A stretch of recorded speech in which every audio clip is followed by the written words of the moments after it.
छत्तीसगढ़ माध्यमिक शिक्षा मंडल के परीक्षा में सन 2019 में आया हुआ यह क्वेश्चन ये 2023 की परीक्षा में आने के बहुत ही चांसेस हैं। तो आइए हम इस सवाल को आज देखते हैं। तो सवाल है, एक सीधी सड़क एक भवन के पाद तक जाती है। भवन के शिखर पर से एक आदमी एक कार को 30 डिग्री के अवनमन कोण पर देखता है। कार भवन के पाद की ओर एक समान चाल से चलती है। 30 मीटर चलने के बाद कार का अवनमन कोण 60 अंश हो जाती है। तो भवन की ऊंचाई ज्ञात कीजिए। बहुत ही आसान सा प्रश्न है। हम यहाँ पर इसको बहुत ही सिंपली तरीके से बता सकते हैं। देखिए, सबसे पहले तो हम एक सीधी सड़क बना लेते हैं। तो हमारा ये एक प्रकार का ये मान लेते हैं, ये क्या है, एक सड़क है। अब सड़क एक भवन के पाद तक जाती है। तो हम ये मान लेते हैं भवन का पाद है, तो एक भवन हम यहाँ पर तैयार कर लेते हैं। चलिए मान लेते हैं ये आपका क्या है, भवन है। इस भवन का नाम हम ए बी रख देते हैं। तो ये हमारा भवन है और ये पाद है, उसका पाद मतलब तल। तो ये हमारे तल तक जाती है। भवन के शिखर पर से, शिखर ये आपका शिखर है, शिखर पर से एक आदमी एक कार को 30 डिग्री के अवनमन कोण पर देख रहा है। तो यहाँ पर मान लेते हैं कार आपका यहाँ खड़ा है, ये शिखर पर से क्या कर रहा है, शिखर, चूँकि भवन है तो भवन तो हमारा क्या रहता है, सीधे इस तरह से डब्बा बोल सकते हैं हम लोग चाहें तो वो क्या करता है, ये हमारा क्या है 30 डिग्री के कोण पर ये क्या करता है, कार को, चूँकि कार यहाँ पर खड़ा हुआ है उसको देखता है। तो अवनमन कोण में क्या होता है, अवनमन कोण से जो देखने वाला होता है प्रेक्षक, वो क्या करता है, ऊपर से नीचे की ओर देखता है और उन्नयन कोण में नीचे से ऊपर की ओर देखता है। तो हम अभी कहाँ से देख रहे हैं, हम शिखर से यानी भवन के शिखर से यानी ऊपर से देख रहे हैं नीचे की ओर, इसलिए आपका ये अवनमन कोण है। तो अवनमन कोण आपका कहाँ बनता है, ऊपर में यहाँ बनता है। क्योंकि यहाँ से जब ये आपका क्या है, ये आपका भवन है, ये पूरा आपका भवन है। अब इस भवन में हमारा हो क्या रहा है, तो इस पूरे भवन में ये जो आपका भवन बना हुआ है ये हमारा क्या है, इसको हम और दूसरा नाम दे सकते हैं। तो ये जो हमारा रेखा है और ये हमारा जो, तो दोनों समानांतर होता है। तो इसलिए आपका ये क्या है, तिर्यक रेखा है। जब ये काटता है तो ये और दोनों क्या होंगे, बराबर कोण होंगे, चूँकि ये एकांतर बनता है। तो ये आपका 30 और ये भी 30 हो जाता है। चलिए आगे बढ़ते हैं। तो 30 डिग्री के अवनमन कोण पर देखता है, हमने यहाँ देखा।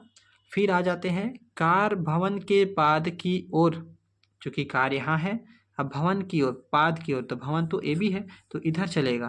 तो इधर चलेगा, देखिए कितना चलता है, पाद की ओर एक समान चाल से जाती है।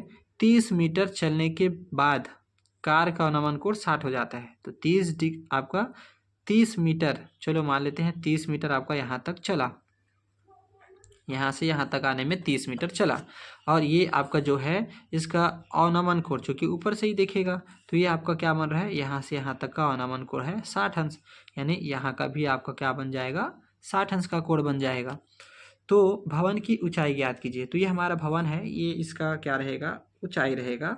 तो अब इसका नाम दे सकते हैं, चूँकि ए बी और हम इसका नाम रख लेते हैं सी और ये आपका डी। यहाँ आपका कोई आवश्यक नहीं है, तो आप चाहो तो केवल इसी बस को लाइन देकर छोड़ सकते हो, इसकी आवश्यकता भी नहीं पड़ेगी।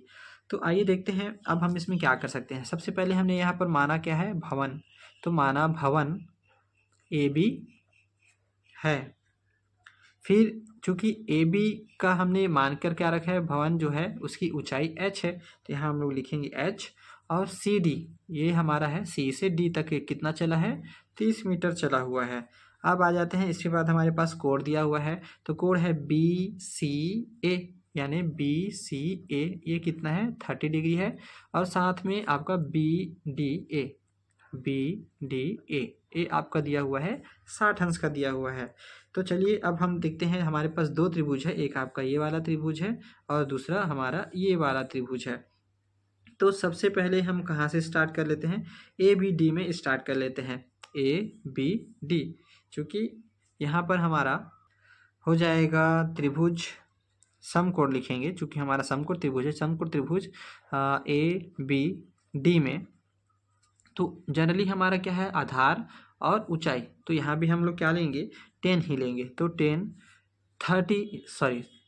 चूँकि इस त्रिभुज में ले रहे हैं तो यहाँ 60 है, तो लिखेंगे 60 अंश बराबर लंब। तो लंब हमारा क्या है, ए बी है, यहाँ लिखेंगे ए बी और नीचे आपका आधार हो जाएगा ए डी। इसका मान क्या है, ए बी का मान हमारे पास देखो h दिया हुआ है और ए डी का मान हमारे पास नहीं है, तो हम ए डी ही लिख लेते हैं। चूँकि 10 60 अंश का मान कितना होता है, 10 60 अंश का मान हमारा हो जाता है कर्णी 3 बराबर h बटा ए डी हो जाएगा। इस प्रकार हम इसका इधर मल्टीप्लाई कर देंगे और कर्णी 3 को हम इधर मल्टीप्लाई कर देंगे। इस प्रकार क्या मान हो जाएगा, तो ये हमारा बन जाता है ए डी बराबर h बटा कर्णी 3। तो ये हमने क्या निकाल लिया है, ये आपका ए डी का मान हमने निकाल लिया है। तो अब आगे बढ़ते हैं हम दूसरे वाले त्रिभुज में। तो दूसरा त्रिभुज हमारा क्या है, तो दूसरा त्रिभुज हमारा हो जाएगा बी सी ए। तो हम यहाँ ले लेते हैं पुनः समकोण त्रिभुज बी सी ए में कोण आपका 30 अंश है, तो यहाँ भी हमारा 30 अंश हो जाएगा। और ये हमारा लंब, तो लंब हम लिखेंगे ए बी, और ये हमारा क्या है, आधार है, तो यहाँ हमारा हो जाएगा ए सी। अब यहाँ पर हम लोग मान भर सकते हैं। तो ए बी जो है, यहाँ से देखिएगा ए बी, तो ए बी ही रहेगा, जो कि हम उसके स्थान पर एच भरेंगे। और यहाँ पर आपका जो ए सी है, ए सी 2 भागों में बटा हुआ है, ए से डी और डी से सी। तो हम लोग इसको लिख सकते हैं सी डी और प्लस ए डी, सी से डी इतना और फिर ए से डी इतना। तो यहाँ आपका हो जाएगा ए डी। तो ये 2 हिस्सों में बटा हुआ है। तो यहाँ पर मान भरेंगे h बटा सी डी का मान हमारे पास उपलब्ध है, जो कि 30 है, और ए डी का मान भी हमारे पास उपलब्ध है, जो कि यहाँ पर देखो दिया हुआ है, यानी कि h बटा कर्णी 3। तो इस प्रकार अब हम लोग इसको हल कर सकते हैं। अब हमारे पास मान है, देखिएगा कि 10 30 का मान कितना होता है। तो 10 30 का मान 1/√3 होता है, और यहाँ पर हमारे पास दिया हुआ है h, इसको हम गुणा भी कर सकते हैं। तो यहाँ पर हो जाएगा 30 का गुणा कर्णी 3 से करेंगे, इस प्रकार आपका हो जाएगा 30√3 प्लस h, और नीचे हमारा हो जाएगा √3।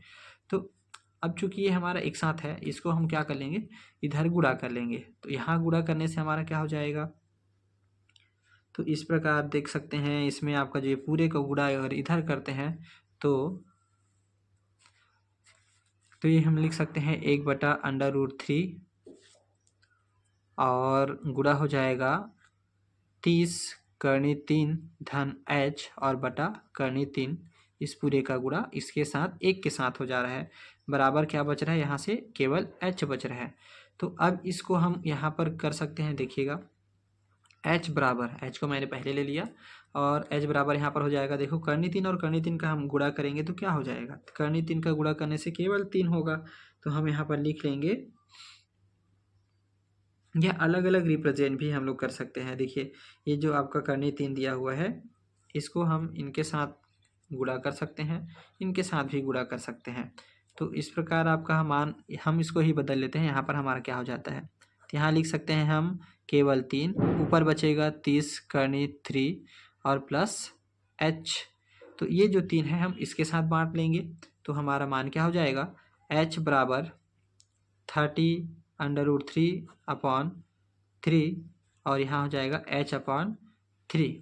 क्योंकि ये हमारा लघुत्तम है, हम दोनों के साथ बांट सकते हैं। यहाँ से हम अपना जो h का मान निकालना है, तो हम इस h को यहाँ पक्षांतर कर लेते हैं। तो यहाँ आपका हो क्या जाएगा, जो h और ये जो h/3 है, ये आ जाएगा आपका इस साइड में, तो ये आपका हो जाएगा माइनस, बराबर 30 कर्णी 3/3। तो ये हम इसको चाहे तो कटा सकते हैं यहाँ से, अभी देख लेते हैं आगे, फिर उसके बाद कटाएंगे। तो हम यहाँ पर देख लेते हैं, जगह का प्रॉब्लम हो रहा है।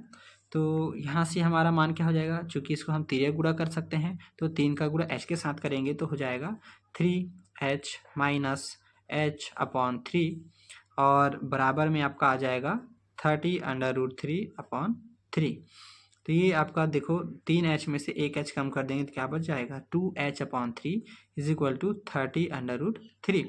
तो अब देखिए, सॉरी नीचे आपका 3 भी आपका है, तो ये 3 और 3 यानी ये जो 3 है दोनों आपके इक्वल हैं, जो कि आपका इधर हम लोग गुणा करेंगे तो आपका इसके साथ कट सकता है, यानी हम यहीं से आपको हटा सकते हैं, दोनों का हर हमारा समान है।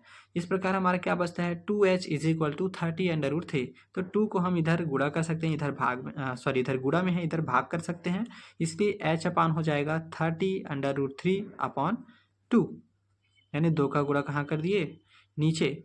तो इस प्रकार 2 एकम और 15 दूनी 30, यानी 2 एकम और 2 पंचे 10। तो h बराबर आपका आ जाता है 15 कर्णी 3। तो ये हमारा क्या है 15 × 3 जो है मीटर में आएगा, क्योंकि बाकी जो मान है वो मीटर में दिया हुआ है यहाँ पर आपका जो है बाकी सब मान, इसलिए हमारा ये आपका आंसर हो जाएगा। तो एच हमारा कितना आ गया 15 × 3 आ गया। तो ये बहुत ही सिंपल सा प्रश्न है, बहुत इजी है, आप बना सकते हैं, परीक्षा में बिल्कुल आने के चांसेस भी बना रहेगा। धन्यवाद।